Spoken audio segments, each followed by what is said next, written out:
Assalamu alaikum cemaat. Bize bugün şu koydor satqa çıkıp atat. 4 baş koy, bir toktu.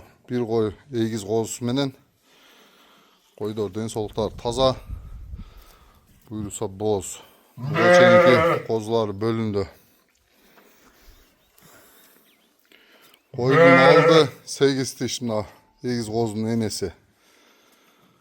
Kalgandары mına koy, svetli koy. Mayga varıp tuytu. Vay buyursa. Amına toktu. Şu koydor satqa çıkıp atat. Pişt, pişt. Mına koydor, çoğun koydor. Жүндөрü alınıp. Bit barında liniyası var. Kim özüne koy kılam dese görünüzler.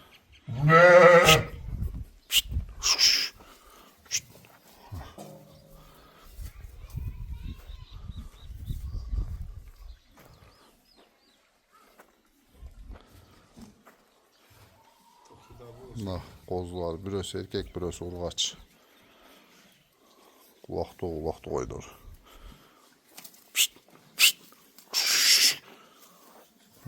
Ağzı kursakları tok. Günde ağası atat. Koydor. 4 baş koydu 75 minden de otam. Düngüne. Toktunu 30 minde otamda. Urgaççı qozuna.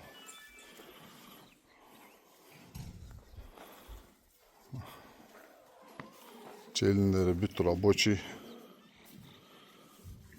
Koydorda kasak çok.